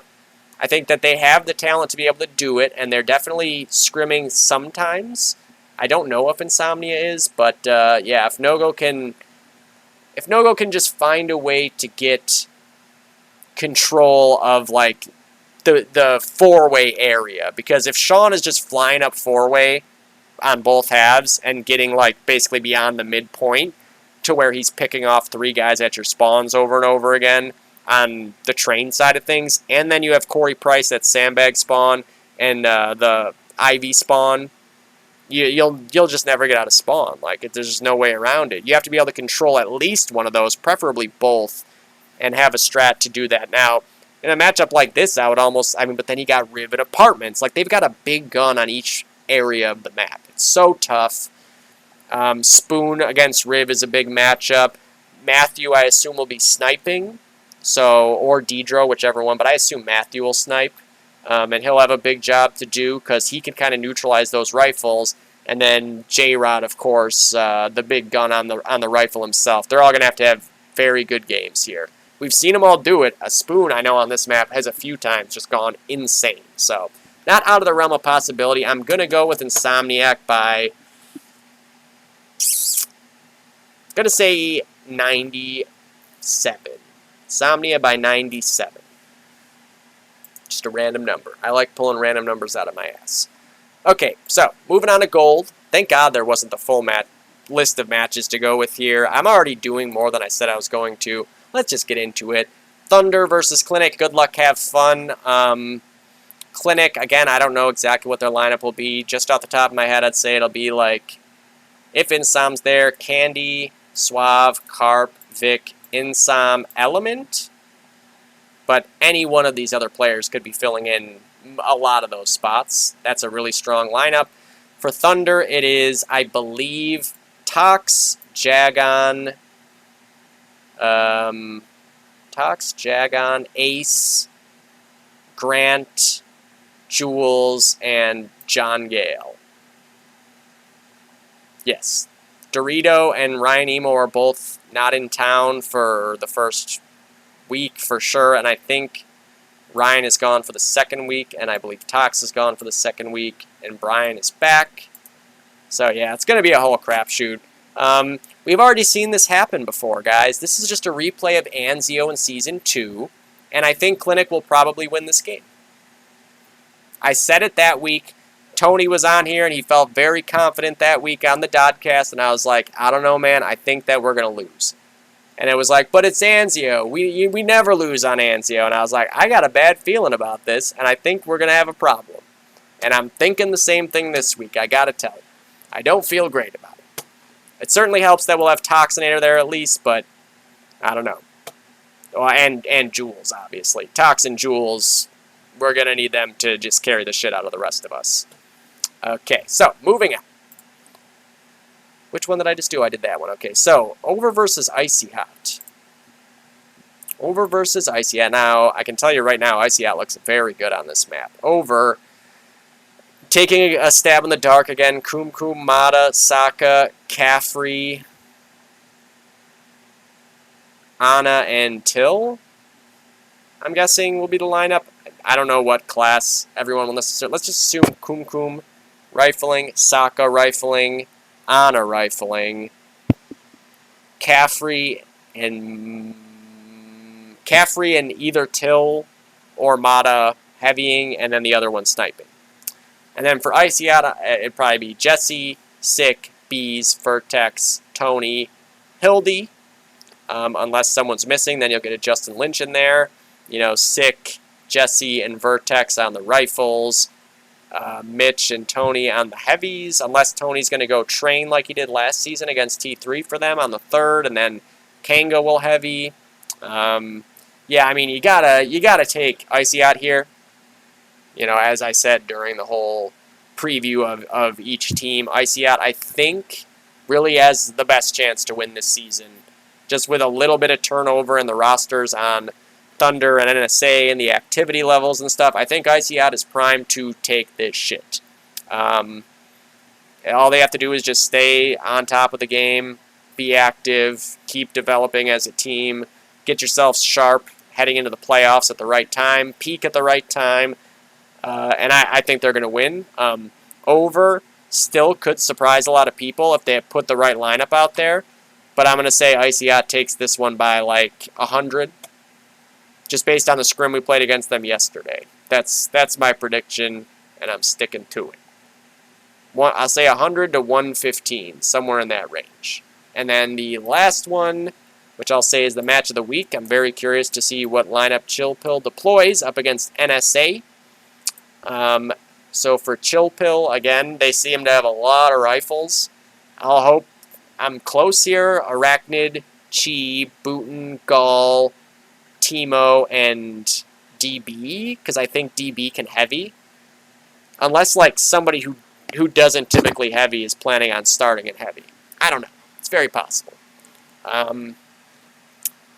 Figuring Arachnid sniping, Chi heavying, DB heavying, Booten, Gall, and Timo rifling. Insane can also rifle. Booten could heavy. Baron can play any class. So not positive what the situation is there. And then for NSA, we figure it'll be PDX, Taylor, Leo, Patton, Bud, Debo. I'm guessing it'll be Leo and Debo carring, PDX third, Taylor heavying with Bud. Taylor can play any class, Debo can play any class, PDX can play any class. Any of those guys could swap with one another. Any of them could car bar as well if the situation comes up. I think for Chill Pill, it's an unfortunate first draw. Obviously, everybody has to play anybody anyways. On Railyard, NSA, they all understand the map very, very well. I think you'll see a lot of very cool tactics being used by NSA to isolate areas of the map and just take control. I think NSA will win. But I think that Chill Pill, if they're stud players, you know, the Timos, the Bootens, if they can, the Gall, like Andrew, again, a guy who very, very capable of just like killing your whole team in an instant. Like, you need carry performances like that against a team like NSA. That's the way they win. They've got a bunch of really smart players who could maybe find wrinkles in the setup from NSA, but they're just such a good team. They've done this. They've been here before, over and over again. You can't pick anybody to beat them really and feel confident in that. So I don't think it's like an insult to Chill Pill to say, hey, it's your first match as a team against NSA, and I don't think you guys are going to take this one, but I think Timo will have a good game. I think Booten will have a good game. Arachnid is going to have a trial by fire here against Patton on this map. I've sniped against Nick on this map before. It is tough. He's very mobile, and he's very good at finding little sweet spots that he just will not be outshot in. Like, there's some areas on the map that he can get into, and it just, you won't outshoot him when he gets there. So, I think NSA will take it. I'm going to say, again, it's going to be like 100, 115, 120 in that range. I'm curious just to see how Chill Pill looks in the first game. I don't know if they've screwed them together. You'll be able to tell probably by how they play together and what their lineup will be. Because they are pretty rifle and sniper heavy here. So I am just interested to see who it is that's going to heavy with Chi. Will it be Baron maybe? Like Baron can definitely heavy. Is that the heavy team? Is Booten heavying? Is DB heavying? Is Arachnid heavying and DB sniping? Is Colin heavying? Timo? Maybe Timo's heavying. He's very capable of it too. I think it would be unfortunate that he doesn't have a second nade then, because his nades are very, very valuable. But, I don't know. Curious to see. Obviously, Colin just had a video where he was heavying in it, so maybe that's the reason why. We shall see, but I think NSA takes that game. That'll do it. This ended up way longer than I was planning on. I've had to pee the entire time, but an hour 45, I did it. Thank you guys for watching. Oh my god, I need to go brush my teeth. I just ate dinner right before this. Yeah, so I'll do it for week 2 at some point, since I just covered all week 1 there unintentionally anyways. Yeah, love you guys. Have a good rest of the night. Good luck this weekend. Let me know when your matches are. Let me know if any old casts need to be uploaded. And yeah, I'll see you guys on the Twitch. Peace.